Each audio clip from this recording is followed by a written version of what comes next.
It lays the predicate and the foundation for the development of a weather satellite that will permit man to determine the world's cloud layer and ultimately to control the weather, and he who controls the weather will control the world. Meteorologist warns of weather wars between countries. That's new from Newsweek.com.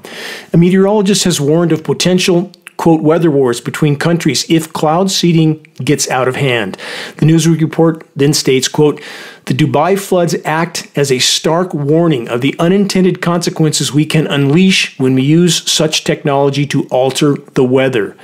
The report continues, additionally, we have little control over the aftermath of cloud seeding, where exactly it is going to be raining effectively, using techniques such as cloud seeding to bring much needed rainfall in one area can cause flash floods and droughts in another. Let's stop there for a moment. Just cloud seeding? Really? Just small single-engine propeller-driven planes with a few flares on the wings that can only manage to distribute a few kilos of materials into the skies at best? That's it? Did the U.S. military decide to never again use its 4-engine massive cargo planes to do weather warfare like they did so effectively with Project Popeye in Vietnam? And of course, now we have much more capable 4-engine jet tankers like KC-135s that can carry up to 100 tons of material in a single payload. Please look up. The most recognized geoengineer, Dr. David Keith, has many times stated on film and on the record his proposals for climate engineering, putting tens of millions of tons of geoengineering nanoparticles into the atmosphere annually. Materials like aluminum, barium, strontium, manganese, polymer fibers, graphene, the list goes on. Are we to believe that that can be done with single-engine propeller-driven planes that can carry a few pound payload at best via the use of flares on the wings? Localized, small-scale weather modification operations are used as a smoke screen to mask the exponentially more massive global climate intervention operations. This has always been the case. For the record, the entire so-called climate science community, along with governments around the world, are stating on the record that due to the accelerating planetary meltdown, we need to, they say, deploy jets to spray light-scattering particles into skies all over the world in order to block the sun, aka solar radiation management, or acronym SRM. But governments and militaries would surely tell us before doing anything this drastic, wouldn't they? Well, who in the world could possibly believe that the criminal cartels known as governments all over the world, not siding with any of them, would ever admit to anything they do at this point? No, they won't. Denial to the brutal, bitter end. And sadly, far too many in populations remain all too willing to embrace their denial, eyes wide shut, till the moment of impact, which draws near. On that note, this question: is World War III just beginning? Or in fact, has it long since begun and is ongoing in our skies and in many other forms on the ground? How many have no interest in the truth of what is actually occurring and why? Of who is actually pulling the strings and has been for longer than most dare to face? Newsweek then goes on to backtrack and downplay the Dubai deluge as being the result of anything they just stated. Nothing to see here. Move along. And whatever you do, don't look up. This is Dane Wigington. You're listening to the weekly installment of the commercial-free, non-political Global Alert News Report, the end of the world as we know it broadcast, brought to you by Geoengineeringwatch.org, the largest and most visited website in the world on the subject of climate engineering operations, aka weather warfare. Reaching a critical mass of awareness is the only way forward in this fight. We must reach a critical mass by starting a conversation on the climate engineering issue that leads people to a credible source of data. Geoengineeringwatch.org will continue all of our efforts to be the go-to source on covert climate engineering operations.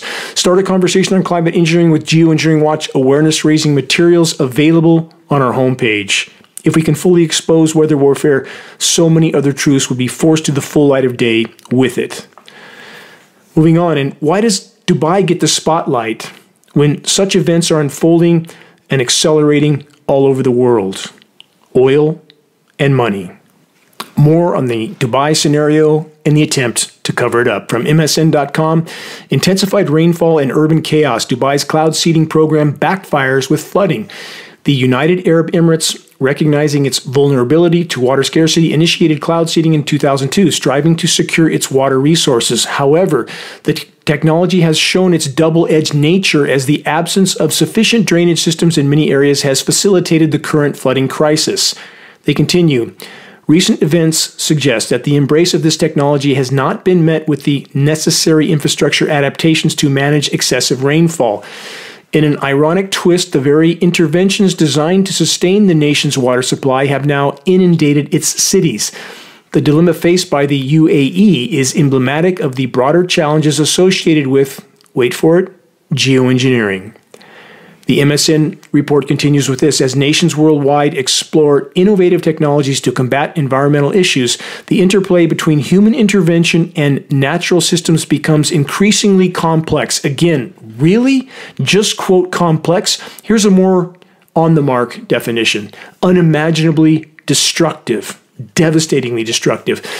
And before I forget this very important, very good news update, as Geoengineering Watch has posted with a short video report on Tuesday of this week, Tennessee is now the first state to make climate engineering operations illegal in their airspace. The courageous governor of Tennessee has now signed into law legislation that bans any form of climate engineering in their skies. The Tennessee bill should be used as the template for all other states to follow. It has and is raising desperately needed awareness of the ongoing climate intervention operations, exactly what the powers that shouldn't be don't want. On that note, here's an example from this week, also posted at MSN.com. Tennessee just passed a bill banning, quote, chemtrails, which are not real. Been over this before, and that is the term that matrix media and the powers that shouldn't be want us to use, the non-science term, so that people that are new to this subject Google that term, and of course Google can't be trusted for anything either, and they come straight to conspiracy theory and hoax instead of science. Stick to the science terms. We're playing chess. We need to play effectively and efficiently. This MSN report then says several witnesses who testified before the Tennessee legislature cited debunked conspiracy theories. Debunked by who? Where's a fact? Show me one fact, MSN. Theories that speculated about secret government geoengineering programs, according to, Scott Banbury, conservation director of the state's branch of the Sierra Club, an environmental organization. Their claims were troubling, he said. The Sierra Club's disinformation actor, Scott Banbury, continued with the statement, quote, as a serious environmental organization, if what was in the bill, geoengineering, was actually going on, we, the Sierra Club, would be calling for a stop to it, he said. It's not happening, end quote. Went over this partly last week, but this needs to be repeated. Mr. Banbury, what a relief. We can all go back to keeping our eyes wide shut and ramming our heads as far in the sand as we can, because Sierra Club's Scott Banbury says geoengineering isn't so. For the record, the so-called Sierra Club, like so many other self-proclaimed environmental organizations, continue to play the part of absolute hypocrites by not only ignoring the single most destructive human activity ever deployed by the human race, environmentally speaking. So far, nuclear cataclysm could come next, but actually flat out denying climate engineering without a single shred of fact to back up their criminal denial. All protecting their 501c3 nonprofits. And we know this to be true because our attorneys at geoengineeringwatch.org have spoken to attorneys from every major environmental group, and that's exactly what they were told off the record. Don't want to lose our nonprofit status, so therefore, let's ignore the single most environmentally destructive factor of all. Total hypocrisy. Is our government and other governments, are they any different than the Sierra Club? Not so much.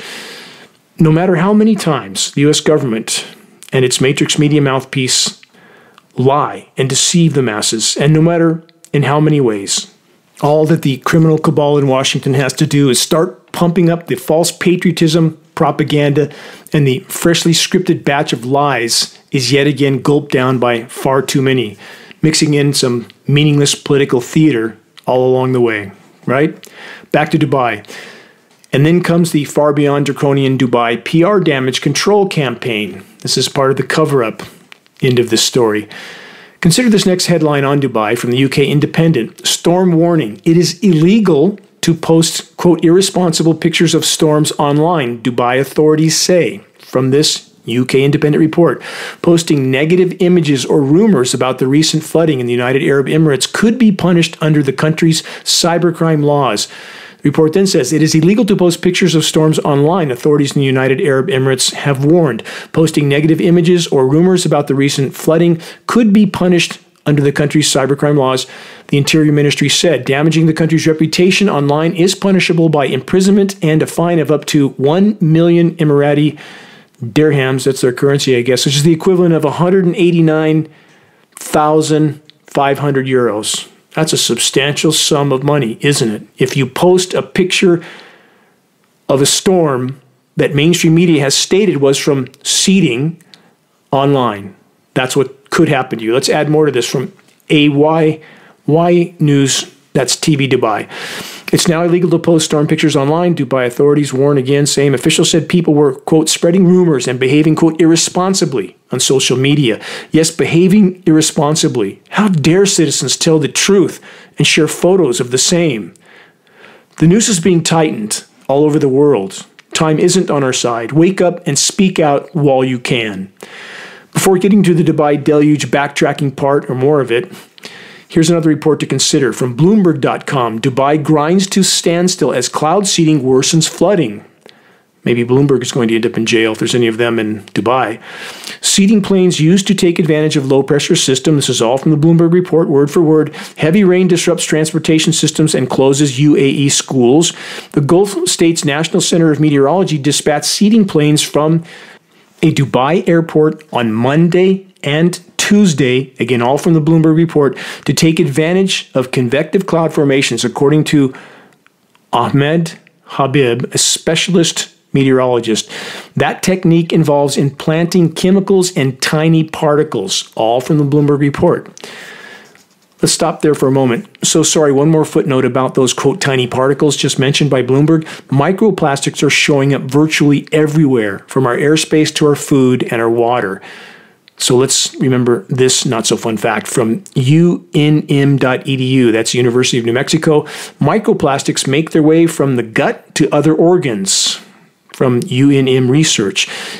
In a recent paper published in the Journal of Environmental Health Perspectives, University of New Mexico researchers found that those tiny particles, microplastics, are having a significant impact on our digestive pathways, making their way from the gut and into the tissue of the kidney, liver, and brain. That doesn't sound good, does it?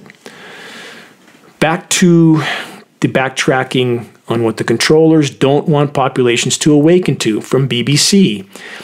What is cloud seeding and did it cause Dubai flooding? Question mark.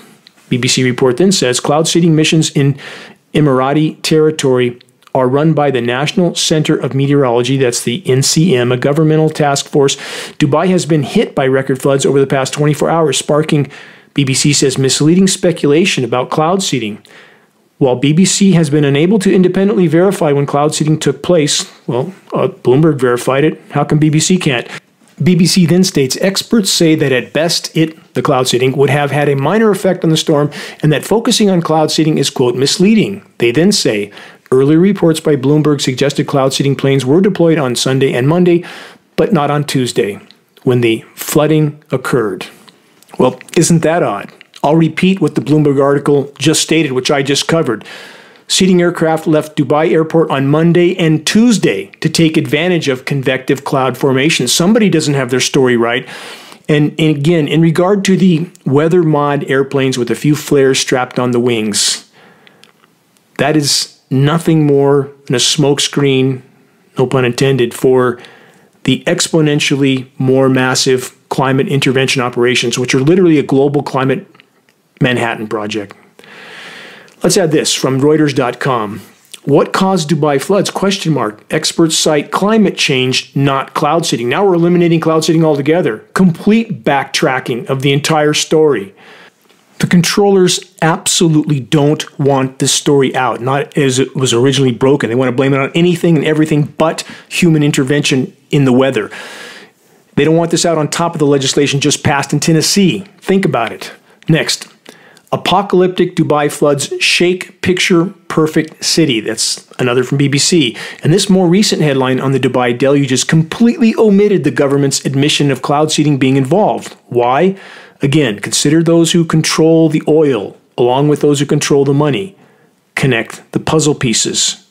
The liability ramifications for climate engineering everything are incalculable if the public wakes up to what's going on above their heads. Every single weather catastrophe then becomes a potential liability for those in power, and they will avoid that until the last possible moment if they possibly can.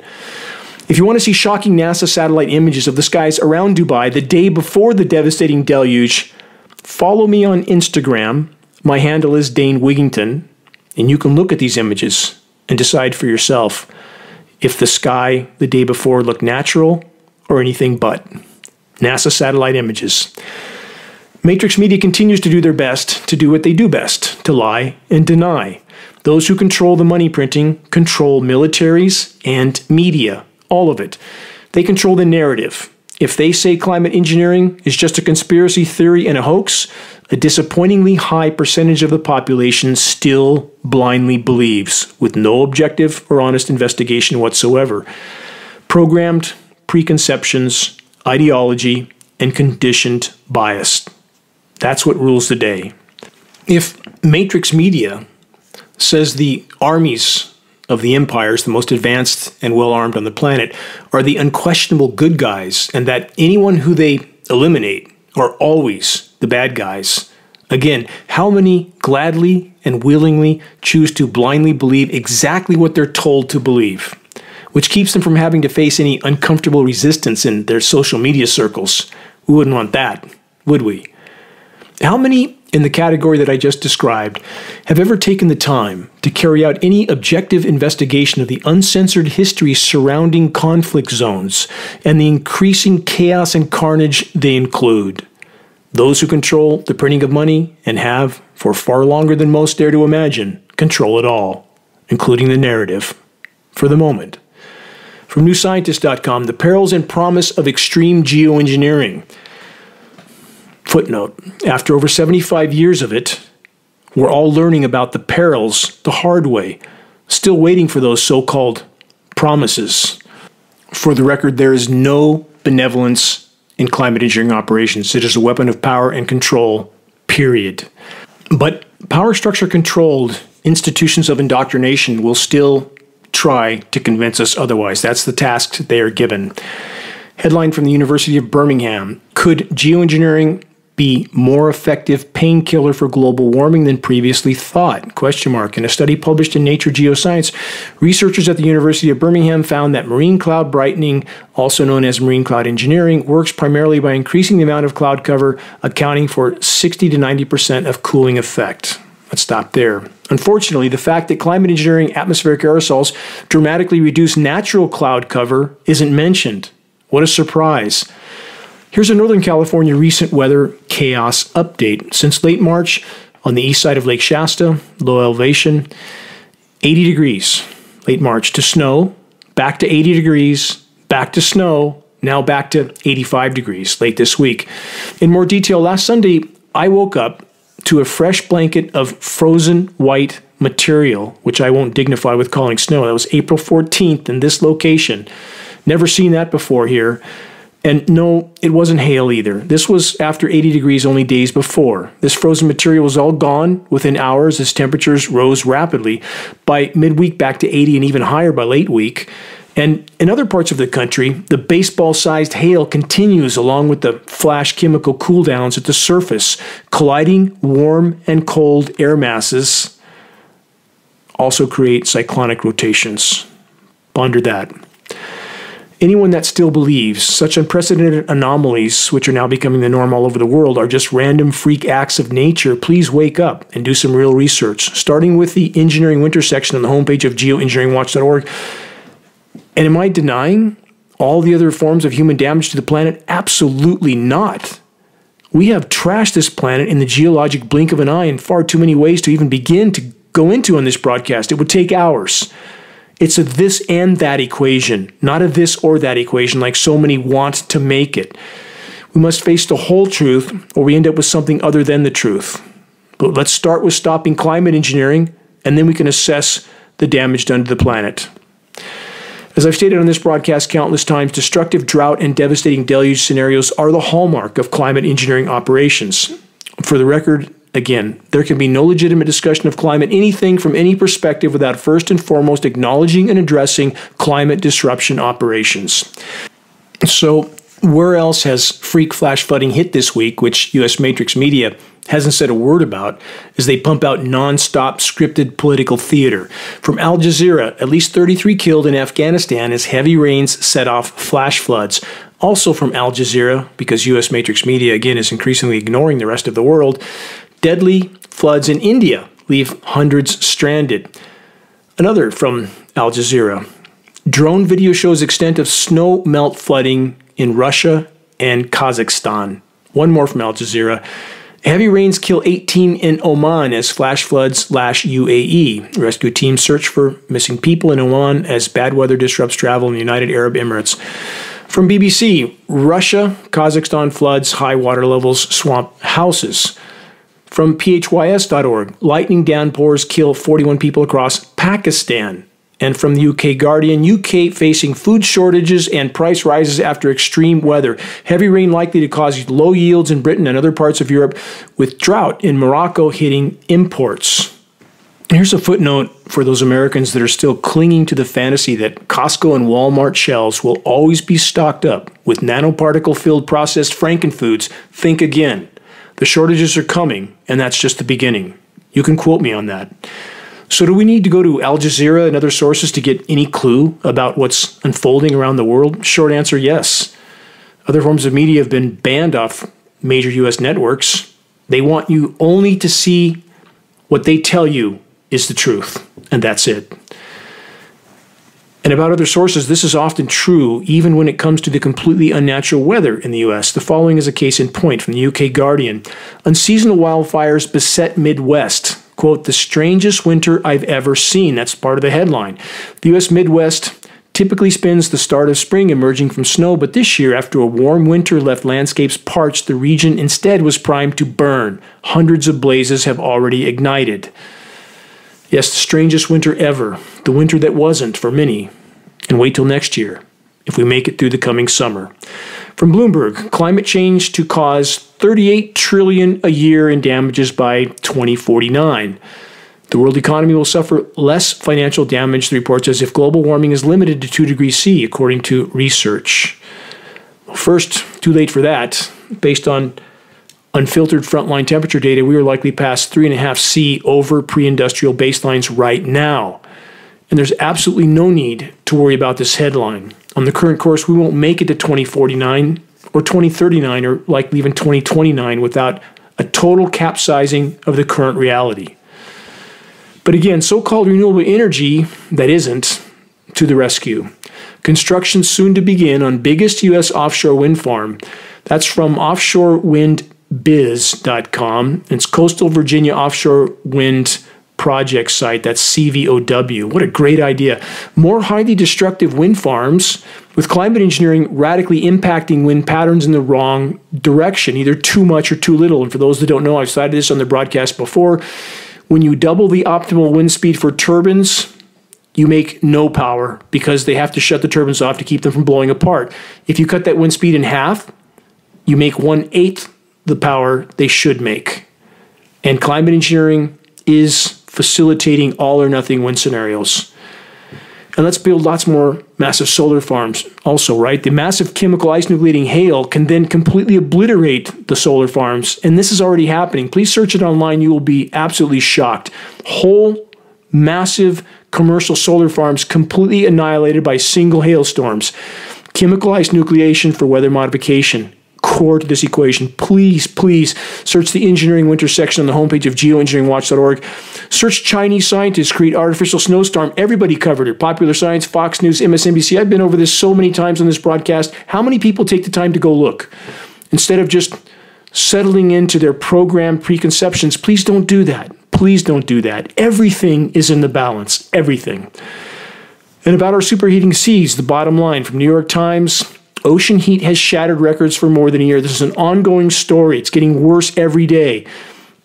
Every single day for over a year, the sea temperatures have been higher. New records every day.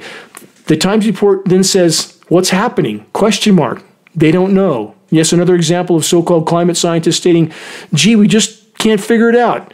For the record, Geoengineering Watch has stated what's unfolding and why for 15 years. What took these so-called scientists so long to catch up and start telling the truth? From phys.org, tandem heat waves and storm surges increasingly batter coasts. Study states the coastal devastation is just beginning. Much worse is coming. You can quote me on that as well. Back to climate engineering that they say will save us from ourselves. From MSN.com, scientists secretly launch ambitious experiments to reflect sunlight, the geoengineering method to buy us time. This is a follow-up on the experiment in the Bay Area that means absolutely nothing. Smoke and mirrors to distract populations from what's occurring over their heads every single day.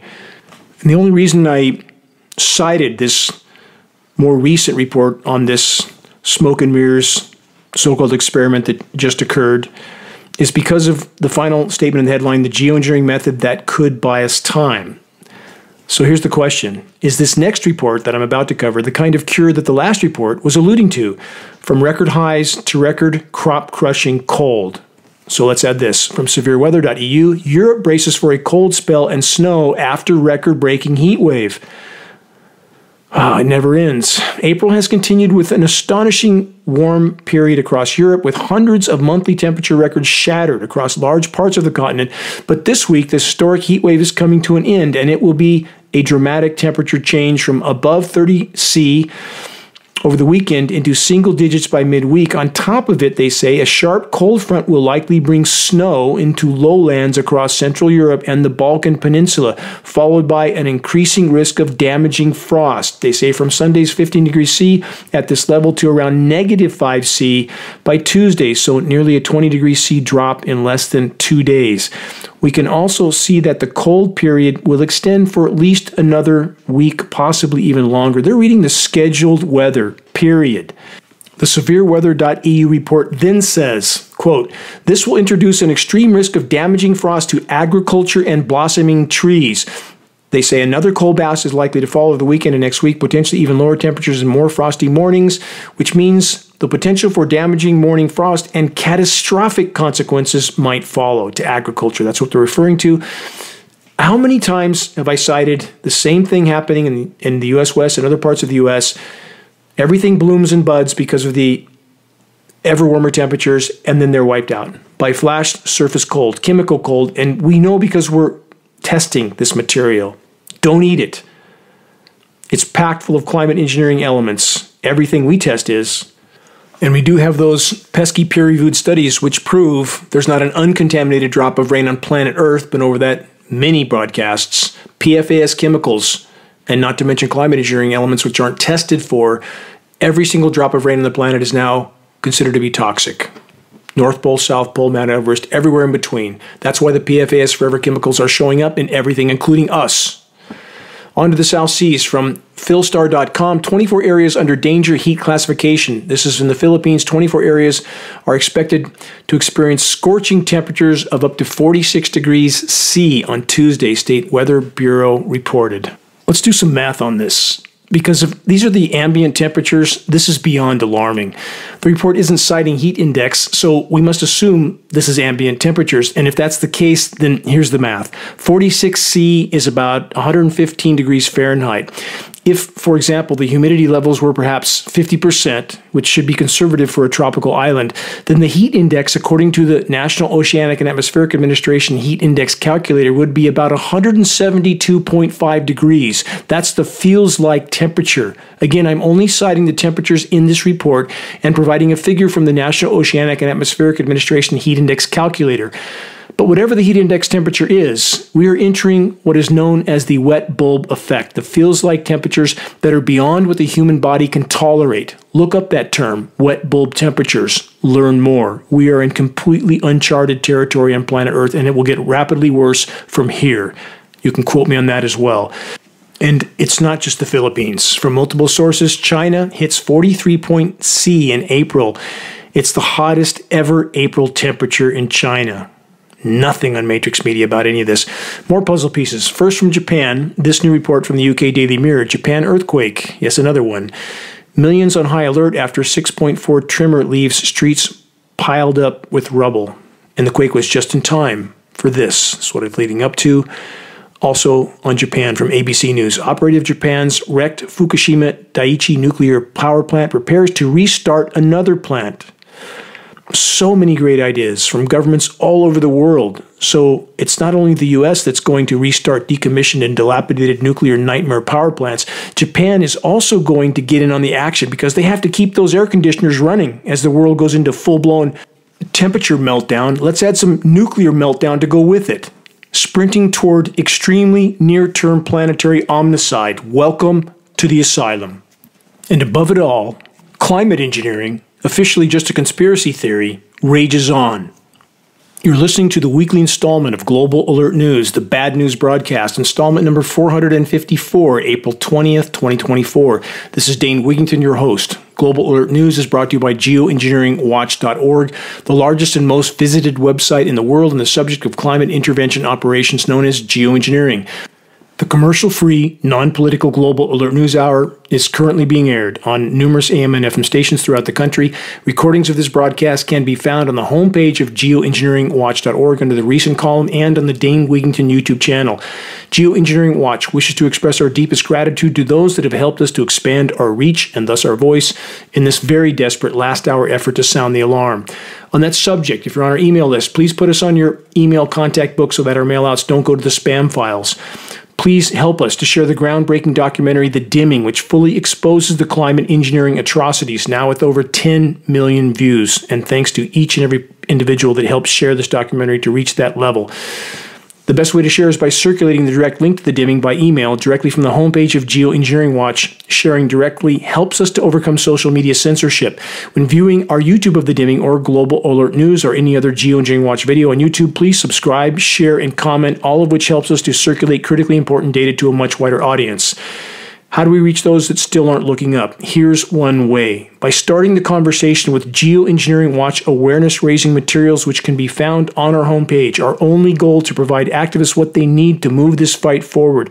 Extremely high-quality printed materials, flyers, 20-page fact and photo summary booklets with shocking images. A picture's worth 1,000 words, as the proverb goes, and we pass this material on for less than our overall cost of producing and shipping. Our only goal to win this fight. We have Geoengineering Watch hoodies that go with our Geoengineering Watch shirts. Photos of both are on our homepage. We have scannable business cards and bumper stickers, all effective tools to help strike up a conversation on the climate engineering issue. Reaching a critical mass of awareness on the climate engineering onslaught is the only way forward in this fight. If we can expose it, we can stop it from the inside out. If you're willing to share a picture of yourself with a Geoengineering Watch t-shirt or hoodie, perhaps at the local mall or somewhere busy, please send us your photo so that we can post it as part of our activist compilation, which is now part of our materials page. The images encourage others to make their voices heard in this all-important battle to sound the alarm.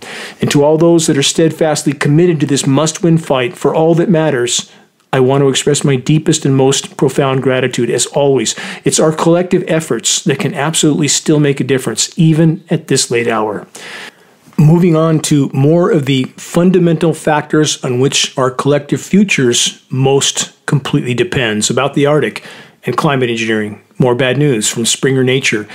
Radiative forcing geoengineering causes higher risk of wildfires and permafrost thawing over Arctic regions. That doesn't sound good, does it? The report then states, radiative forcing geoengineering is discussed as an intermediate solution to partially offset greenhouse gas-driven warming by altering the Earth's energy budget. Let's stop there for a moment. Think how absurd and insane all of this is, that this simplistic so-called solution to fill our skies with toxic, light-scattering nanoparticles, which completely destroys the ozone layer. Hope to cover more on that next week. Disrupts the hydrological cycle and contaminates everything. What a great idea, right? Not so much. They continued. The three methods are stratospheric aerosol injection, marine cloud brightening, and cirrus cloud thinning to mitigate global temperature rise. However, under our experimentation and designs, the projected Arctic temperatures are higher than if the same temperature was achieved under emission mitigation. The maximum temperature increase under cirrus cloud thinning and marine cloud brightening is linked to carbon dioxide plant physiological forcing, shifting the system into climatic conditions favoring the development of fires. Let's stop there. In summary, geoengineering, more overall heat, more fires. Please search the engineering wildfire section on the homepage of geoengineeringwatch.org. There are so many layers to this insanity that's been inflicted upon citizens of the planet and the entire web of life without our knowledge or consent, an experiment from which there is no return. Footnote, climate intervention operations can create, again, short-term toxic surface cool-downs at the cost of an even worse overall meltdown. Case in point, new from the Daily Cost, that's KOS. Due to massive ice loss, Greenland's gravity is weakening, which is bad news for the southern hemisphere. From that report, a Canadian senior researcher with the Geological Survey of Denmark in Greenland recently cited on a study in Nature that found the Greenland ice sheet is losing more ice than previously thought. We hear this every week. More reports, it's way worse than we thought. Gee, we didn't know. The total ice loss, about 30 million tons an hour on average. It's 9 or 10,000 tons a second. And that much ice loss is affecting gravity. That's weakening over Greenland, and that has an impact on how the ocean is shaped. Greenland is a relatively massive object, and it holds a sort of a permanent tide of water close to it. And so as Greenland begins to get smaller, its gravity begins to get weaker, and that water that holds tight begins to slosh away to faraway places in the world where the gravity isn't weakening. So the upshot is that when Greenland loses mass and dumps ice into the ocean, most of the sea level rise is felt in the southern hemisphere. And on the flip side, when Antarctica loses mass and weakens its gravity, that's when sea level is felt more in the northern hemisphere. Those fun facts that are never talked about on mainstream media. Next, more on meltdown from MSN.com. Scientists uncover alarming trend following 40 years of snowpack observations. They will be adapting to permanent changes. A new study from Dartmouth College revealed that seasonal snowpacks have significantly decreased in size over the past 40 years across the northern hemisphere because of human-driven atmospheric pollution. What part of that equation are they not going to mention here? Many regions are, quote, approaching a critical snow loss cliff. As a result, they report that there needs to be changes when it comes to management of water resources. They continue, by preparing now for these changes and embracing solutions like water conservation and clean energy, we can all do our part to keep winter wonderlands alive for generations to come. Yeah, really. And let's add Santa Claus, the Easter Bunny, and the Tooth Fairy to this equation, because that's how fantasy all of this is.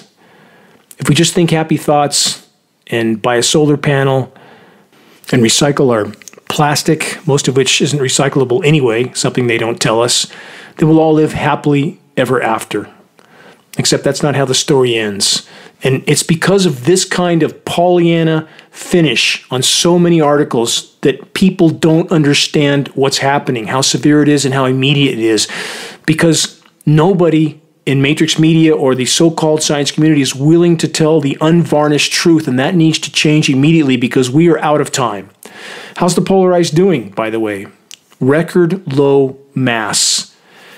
The Arctic ice extent is now calculated by assuming that any area of the Arctic Ocean that is 15% slush, and much of that chemically nucleated sea surface slush, we have satellite images to prove that, 15% of slush or more is considered ice pack. Isn't that still 85% ocean?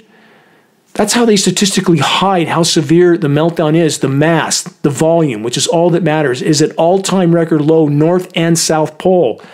Consider that. Statistical lying in every conceivable arena. And again, consider the temperatures. We've just passed the 10th consecutive record warm month in a row, the 456th or 7th consecutive above normal temperature month in a row.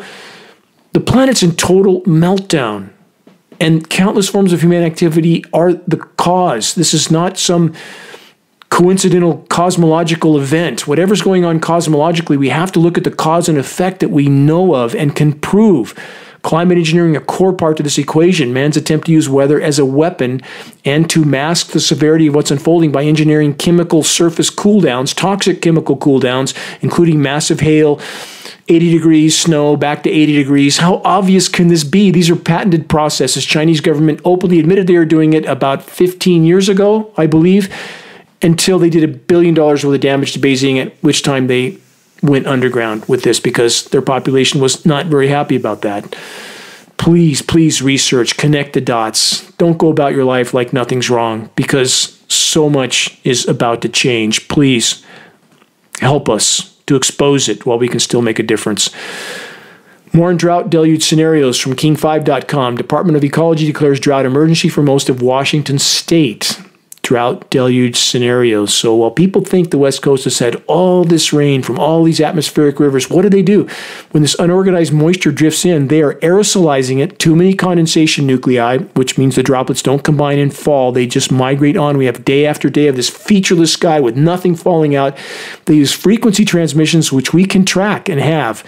Search geoengineeringwatch.org hurricanes to see the extreme example of the frequency transmissions and how they affect weather systems. So they blow this moisture apart, and we might have some days where we have 8 or 10 West Coast states covered with largely rainless cloud canopy. Not natural cloud canopy, aerosol cloud canopy. And that's exactly what solar radiation management is about. And that creates drought deluge scenarios. So now we have extreme drought in Washington that most don't know about. Areas of the state, the report says, are expected to see the lowest levels of stream flow on record. This raises serious concerns for fish and other species, according to the Department of Fish and Wildlife. And those stream flows are not only low in water, that water is heating up radically fast. Destroyed ozone layer and surface temperatures in general. We are in truly, truly uncharted territory. More from the UK Daily Mail. More than 30 million Americans could face drinking water crisis as officials find major flaws in U.S. dam. Pipe damage has been found in the Glen Canyon Dam that feeds Lake Mead. Officials said there will not be a spring release of water downstream. Inspectors from the U.S. Bureau of Reclamation found serious pipe damage in the Glen Canyon Dam, which means that there will be no spring water release threatening water supplies downstream. That's a lot of Americans. And we really don't know what's happening here. How could we know? They can say anything they want. They can find any reason they want to do anything they want. That's how it works. In South America, same story, new from yahoo.com. This headline, here's the headline. Go and drink water somewhere else. Colombian president tells Bogota residents. Go somewhere else, find some water because we don't have it here anymore. We're talking about a lot of people. And remember Mexico City? From many sources, Mexico City with 22 million inhabitants, almost out of water. From MSN.com, parched and shrinking. Touched on this earlier in this broadcast, vital Moroccan dam dries up. Morocco's second largest reservoir that serves some of its major cities and has been central to farm irrigation is drying up, according to satellite images analyzed by the BBC. Drought deluge scenario. The single greatest hydrological cycle affecting factor is climate intervention operations, period. Please search the engineering drought section on the homepage of geoengineeringwatch.org. We have stated this on the record since the beginning of our existence at geoengineeringwatch.org, and now it has reached a level where it is nearly impossible to hide. And the continued denial of these operations and their catastrophic effects by the so-called climate science community is far beyond criminal. Same with the media. Are not all of them accomplices in this crime of planetary omnicide? I'll leave that up to the listener to determine. Let's put this into the puzzle. From Money Talks News, thousands of U.S. cities could become ghost towns by 2100, study says. No, we need to worry about 2100 again. We have nowhere near that amount of time. But they say a new study forecast that by 2100, nearly 30,000 U.S. cities, 30,000 cities, could face population decline due to climate change, listen carefully to this, or efforts to mitigate it. What does that mean? 30,000 cities abandoned by efforts to mitigate climate change? That has a lot of ramifications in that statement, doesn't it? What about this from the UK Guardian? EPA has limited 6 forever chemicals in drinking water. What a relief. Safe drinking water now. Oh, but there's the other 15,000 PFAS chemicals that they don't address. They address 6, but they forget about 15,000 more. Think about that. Human insanity and agencies that are not there to disclose threats to the public, but there to hide them. I've said this on so many broadcasts, I could never remember how many.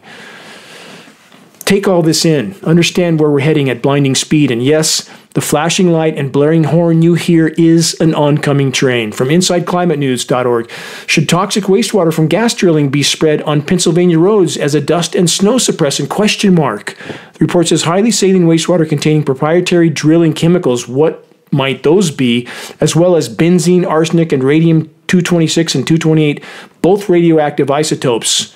Yeah, let's spread that all over the roads where it can run off into waterways and eventually drinking water. What a great idea, again, from the so-called officials, official agencies, climate scientists. This is what they're doing while everyone's going about their business with beer, football games, and political theater. We have to wake up. We don't have much time. On to the dying seas, which happens when they superheat, are acidified, and poisoned, as I just mentioned. Next, from MSN.com, California coast salmon fishing shut down for second year due to population decline, just the beginning. Everything's dying in the ocean. Salmon, whales, forager fish, everything. This report then says the salmon population's recovery isn't expected till around 2026 or 2027. Good luck with that. Be lucky if anything is left by then. From AccuWeather, 6 rare sawfish deaths in 7 days have scientists baffled amid bizarre Florida fish behavior. They just can't figure it out. They say there's no concrete, conclusive proof of what's happening, and yet it's still to be determined, which is, quote, quite terrifying, said Greg, I don't want to try to pronounce his last name, a lifelong diver in the Florida Keys. He said if it continues, it's going to be the end of this ecosystem as we know it. It's still a mystery, they say, as to why the sawfish have been dying in record numbers. Why is it a mystery? When you have water temperatures of 102 degrees, you have toxic seaweed everywhere that emits hydrogen sulfide, you have oil spills in the Gulf, Corexit, which was 52 times more toxic than the oil itself, but they used it because it hid the problem. I could go on and on and on. There's no limit to human insanity, and for people to pretend that they can't understand why everything's dying is absolutely beyond mind-numbing. From Yahoo.com, scientists create new warning system after unimaginable coral mortality event. They say we are entering a new world. That's an understatement. They say for years, the United States National Oceanographic and Atmospheric Administration has categorized coral reefs as 5 levels of concern, from no stress to most threatened. But disturbing new reports of record-setting temperatures have prompted NOAA to add 3 new higher warning levels to their system. In other words, it's over. From the UK Guardian, global heating pushes coral reefs towards worst planet-wide mass bleaching on record. They say huge swaths of corals have turned bone white along Brazil's vast Atlantic coastline from the northeast states to the Rio Grande, including the 120-kilometer long marine park called Coral Coast. Dead. Barrier Reef, all but dead. I've been there twice, 2 expeditions to the Barrier Reef. This is beyond heartbreaking. From Reuters.com, Brazil braces for worst coral bleaching ever. Just covered that. From The Guardian. From the Sydney Morning Herald, unprecedented spread of coral bleaching along Great Barrier Reef. Just mentioned that. Also, 3/4 of the Great Barrier Reef has been hit in a widespread coral bleaching sparked by a marine heat wave, with aerial survey results revealing a major bleaching event unfolding along the entire length of the 2,300-kilometer-long ecosystem.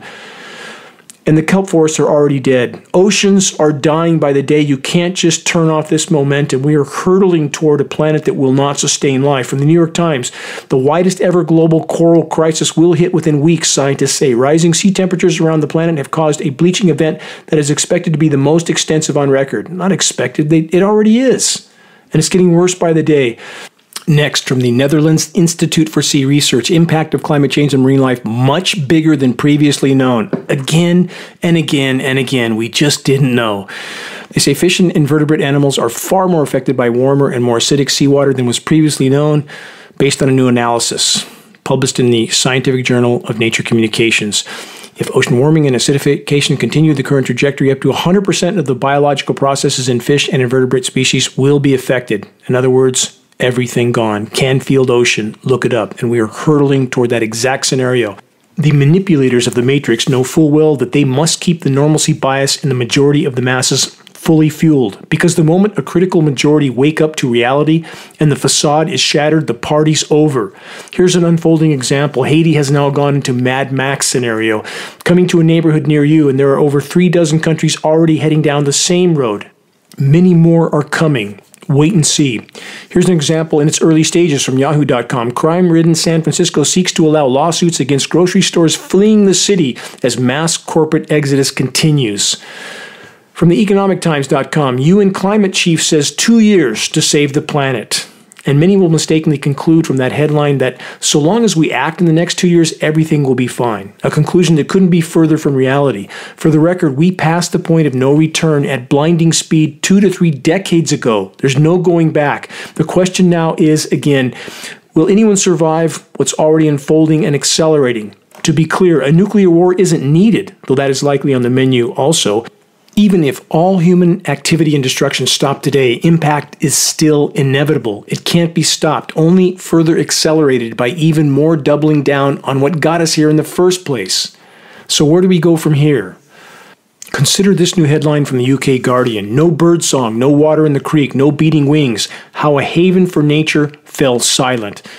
The article is about a man who has recorded the sounds of nature for decades, the calls of countless forms of life that are now silent.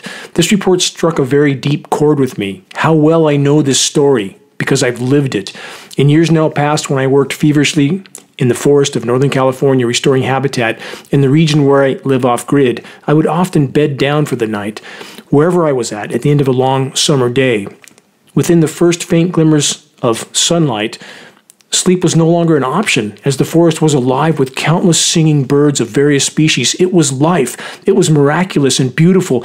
And so I would begin another day in the forest with all of these bird songs ringing in my ears. And it grieves me to the marrow to say that they are all but gone.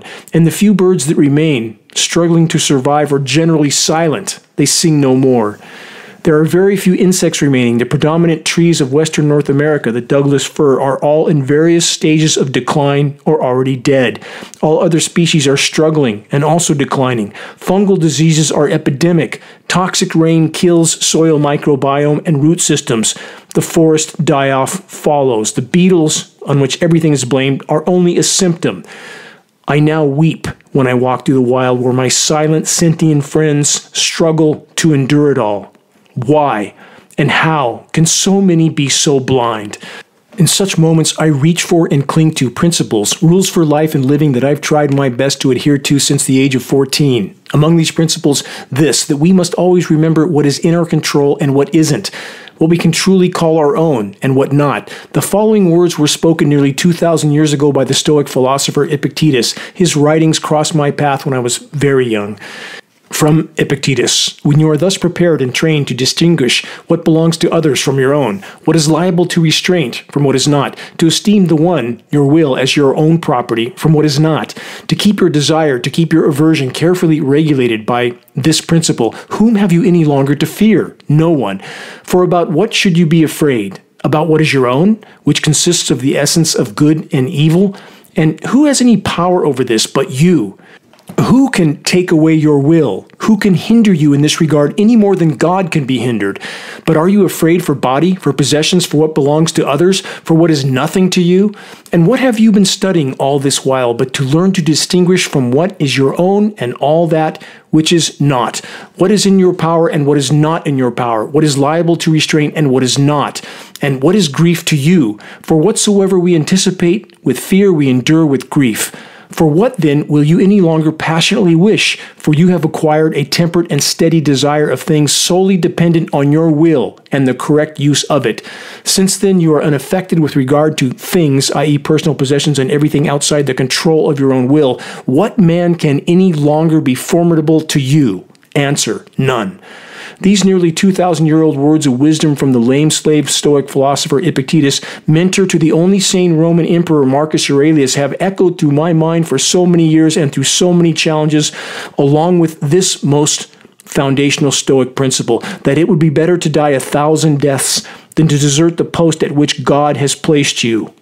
Each of us, all of us, are here at this most monumental moment in the entire history of the human race by design. It isn't an accident of fate. All that is ever asked of us is to do our best, to do what we should do, to do what must be done, given our individual circumstances. Dogma, denial, willful blindness, and inaction must be overcome. All is now in the balance. No fear, no trepidation, no timidity. We must all summon the courage to abandon notions of what we thought and hoped would be and fully embrace what is. We must rise to the occasion. We must face the gathering storm head on, because only in doing so can true solace be found. And if a critical mass of such an effort can be achieved, we may yet accomplish profound good even at this late hour. Check the activist suggestions link on the homepage of geoengineeringwatch.org for specific instructions on how you can help to move this fight forward. Please, while you can, and in any peaceful and productive way you can, make your voice heard. Make every day count. Stay strong. Never yield to the insanity, ever. Until next week, this is Dane Wigington from geoengineeringwatch.org.